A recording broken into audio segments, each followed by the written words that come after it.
Pedro, ele acrescenta outra coisa: eleitos segundo a presciência, não presença, sino presciência, como diz Paulo, conhecimento antecipado, predestinados segundo o conhecimento antecipado, os que antes conheceu, que receberiam Cristo para poder ser salvos na base de Cristo. Aos que antes conheceu, a estes predestinou, eleitos segundo a presciência de Deus.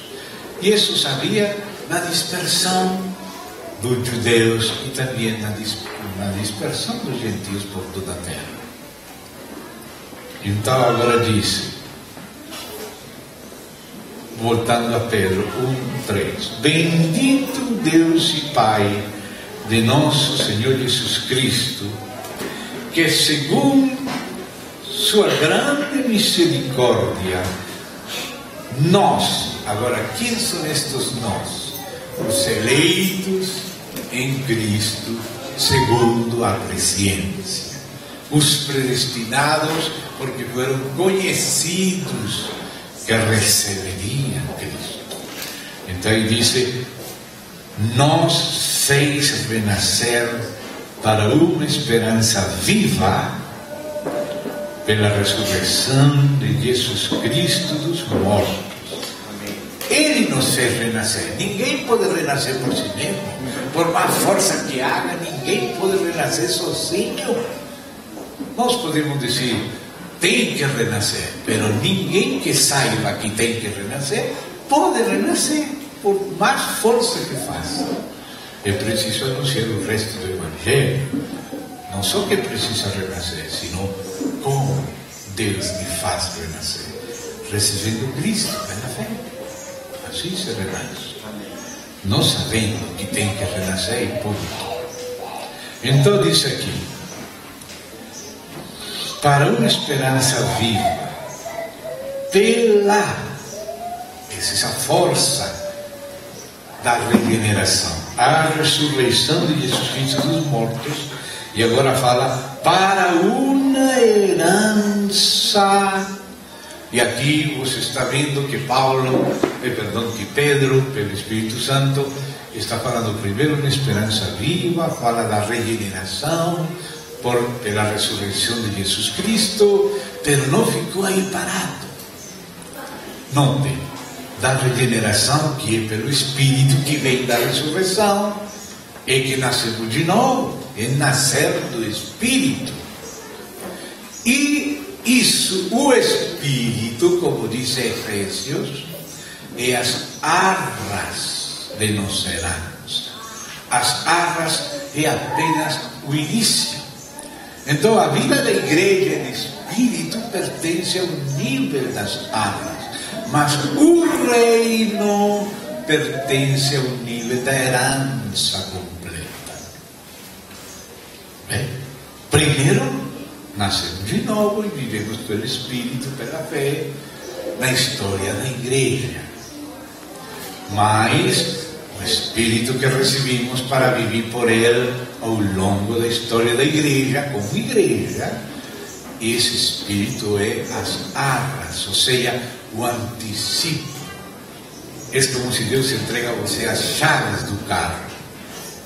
Mas agora você não somente tem as chaves, você recebe as chaves para ter o carro. O carro é tudo que é seu, não somente a chave. E assim mesmo o Espírito é essa chave. E o carro é essa herança. Então o Espírito é o antecipo da vida espiritual que vivemos ao longo da vida da igreja, mas o Espírito nos vai conduzindo a tomar posse da herança completa. A herança é o reino. Sim. Então, vamos vendo que já desde o verso 4 começa a aparecer essa herança incorruptível, incontaminada e imarcessível. ou seja, incorruptível que não pode se corromper, incontaminada que não está incontaminada, imarcessível que não se pode marchitar, como uma plantinha que é sem vida se marchita. Imarcessível quer dizer que não se marchita. Hein? Existe o verso marchitar em português? Português? Ah, bom, então colocam aí para passar de português a português. Como é o verbo? Murchar. Murchar, ou seja, marchitar, murchar, ok. Reservada, ou seja, que esta herança não somente temos toda ela agora, sino o antecipo, as águas. Está reservada nos céus para vir com aquela pedra que Deus vem desfazer o reino de cá e estabelecer esse reino de los céus. Amém? Reservada nos céus para vós, que sois guardados pelo poder de Deus mediante a fé para alcançar a salvação. Escute como Pedro vem falando aqui, porque vai falar outras coisas aqui em breve. A salvação é tripartita, porque nós somos tripartitos. Nós temos espírito, nós temos alma e nós temos corpo. Então há versículos que se referem à salvação já presente dos crentes em nosso espírito. Por isso João, por exemplo, escreve na sua primeira epístola, e ele diz assim: vos escrevo a vós que credes no nome do Filho de Deus, para que saibais que já tens vida eterna. Já tens vida eterna. E para que creais? Para seguir crendo. Já tens vida eterna. Jesus também fala disso. Ele diz: aquele que ouve a minha palavra e crê, passou de morte à vida, não perecerá jamais. Eu vou ressuscitar ele no dia postreiro, no dia último. Então isso se refere à salvação que já temos eterna no Espírito quando recebemos o Senhor. Mas a salvação não vem somente para o nosso Espírito. Deus quer que tudo que Ele nos deu em Cristo e de Cristo no Espírito, e que veja nosso Espírito, agora passe de nosso Espírito a nossa alma. Então agora se fala também da salvação da alma. E Paulo, também como Pedro, como também Tiago, falam da salvação da alma. E Jesus foi que mais falou da salvação da alma. E por isso Pedro fala, e por isso Tiago fala, e por isso Pablo fala. João também. O que diz, por exemplo, Pablo? O que diz Paulo em Filipenses? Nos ocupar da salvação com tremor e temor. Esse nos ocupar dela se refere à aplicação da salvação que já recebimos no Espírito, que é o próprio Senhor, sendo nossa vida, pelo Espírito passando a nossa alma. Então, quando recebimos o Senhor, recebimos pela fé. Quando recebimos de verdade, nascemos de novo, isso é a regeneração. Pero a aplicação dessa vida à nossa alma é a renovação pelo Espírito Santo.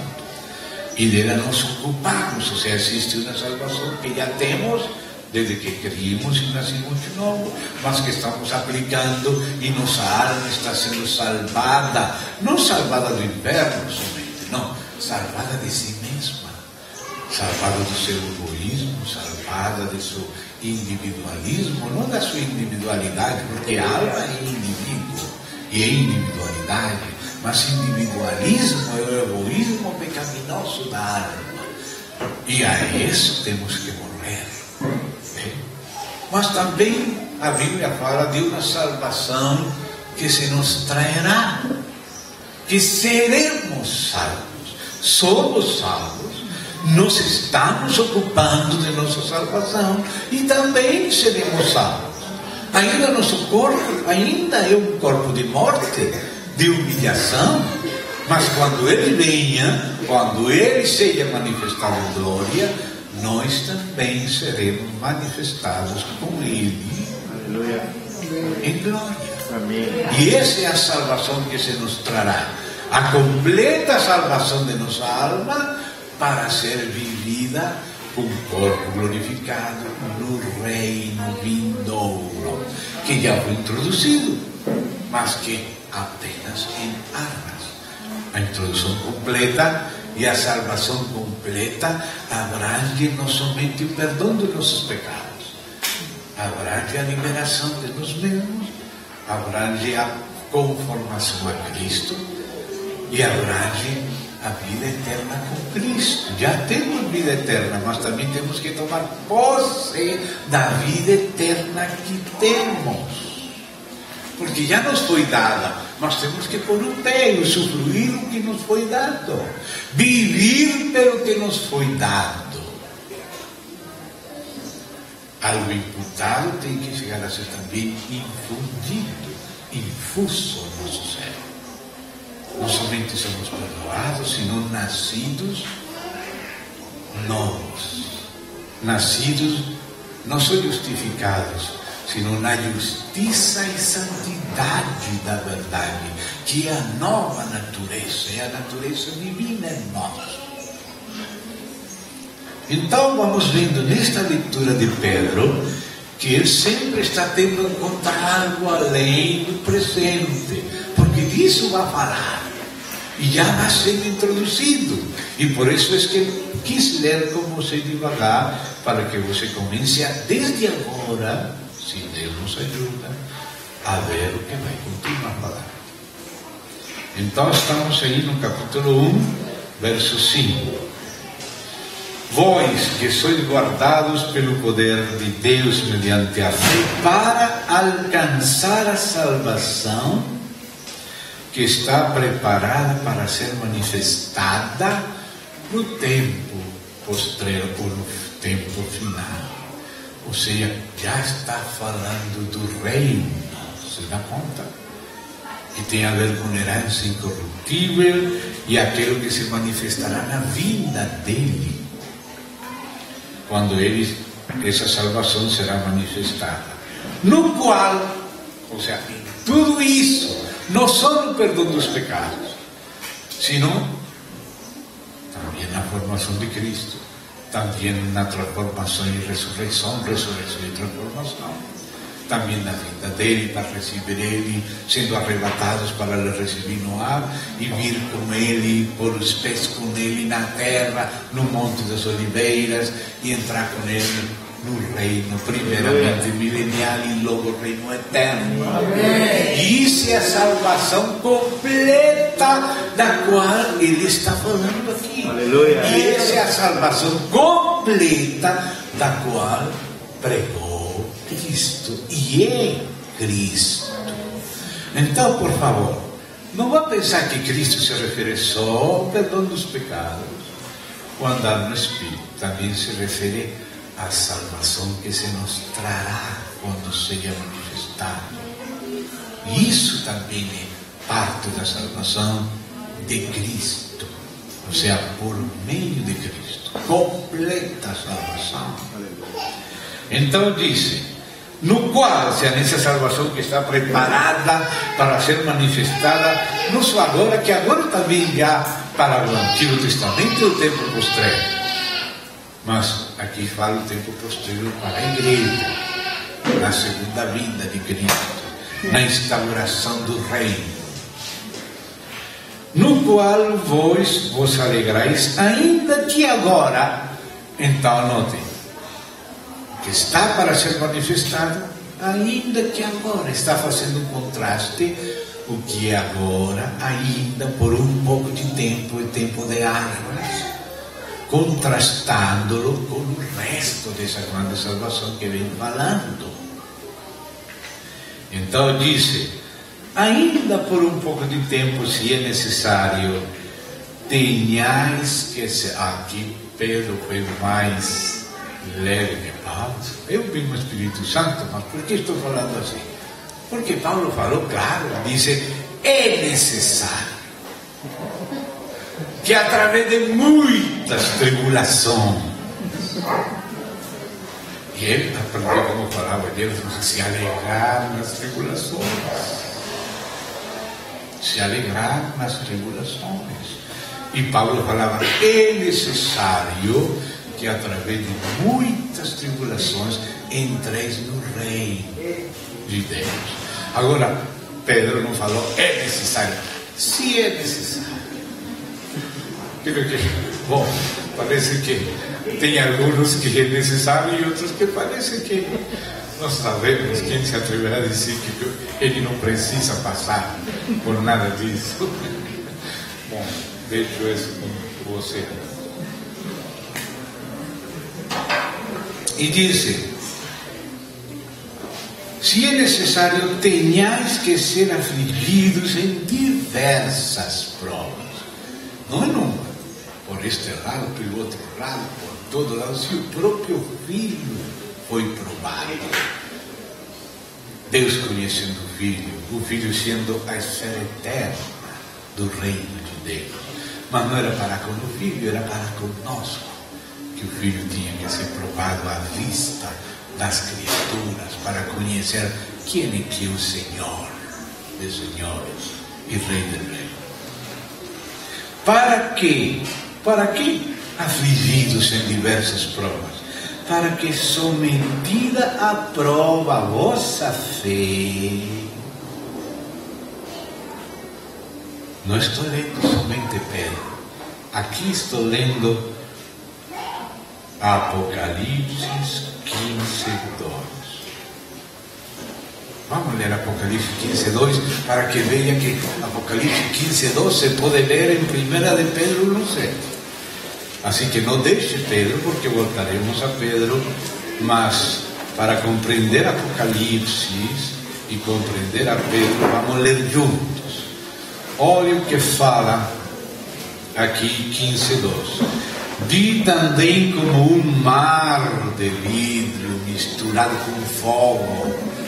Essa é a bacia de bronze que viu Moisés e simbolizou com aquela que ele fez, com espelho de bronze das mulheres de Israel.